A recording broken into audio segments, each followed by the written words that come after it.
Hey dudes, it's Mr. Mickle here, bringing you the result of your choice Wednesday from last week. Sorry it's a little bit late, things have been going on, but I will update you in another video. This week you chose the Mortuary from 1983.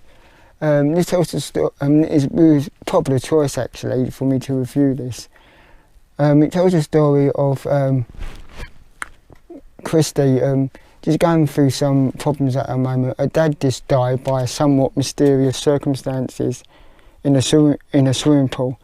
While her mum says it was an accident, Christy's not convinced that her father's death was an accident at all. Sorry. So she sets out to investigate with her boyfriend, and her sleuthing draws her close to the local mortuary, where many other secrets are revealed. So this sort of goes on for a few months, and while this is happening, Christy is still haunted by the father's death, and she seems to be sleepwalking, but she's also terrorised by a mysterious man dressed in a black robe and a mask. But that's not all. Her mother seems to be up to no good with the local mortician, who likes to conduct bizarre seances. Is it seance? I can't pronounce the word, sorry.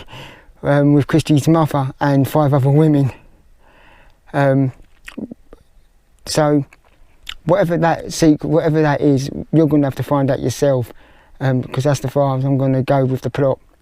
And I'm going to tell you a bit about more what goes on with the film. It's got good pacing, I would say. It may lag towards the end, but not really enough to do any sort of real damage. There was a jump scare in there what made me jump, and I'm not sort of a person who's easily scared by stuff. I'm not, well, I don't really get scared by films, or they don't make me. I've not really seen many films that made me jump, but this one was actually kind of welcome and fun. So, I mean, I like films like that. Occasionally give me that little, wasn't expecting that, wasn't you? The blood spills in small amounts, so it's not over the top with gore or blood. The kills are pretty decent, but unfortunately they are varied. But so there's not really much imagination put into the kills, which I would like to see. I would have liked to see. Sorry. The acting is slightly above standard due to for a low budget horror. This is due to like Bill Paxman, Mary Beth McDonnell, who was best known for playing I think it was actually called Mary in the Waltons, I believe. Yeah, the Waltons, sorry. David Wallace and Linda Day George. So there was all sort of heavyweights of their time and well known, and complex actors. I would say with the plot, don't pay too much attention to it, because it's not one of your conventional sort of 80s horror teen films, you know. It's a little bit more different, you know. It tries to do something different.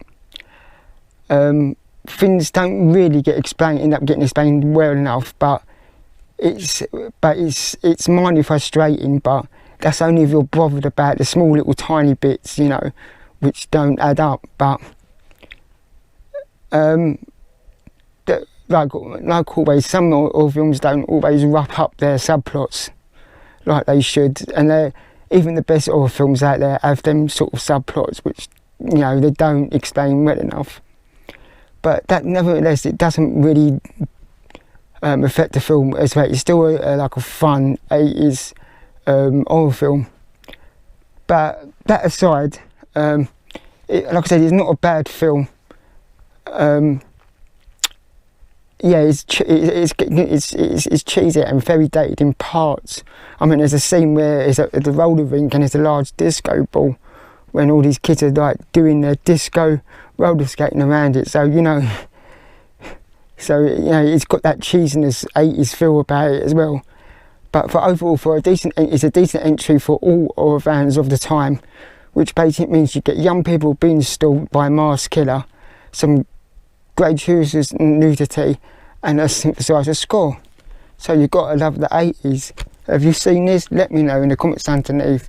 And like always, dude, comment, share and subscribe. Later, dudes.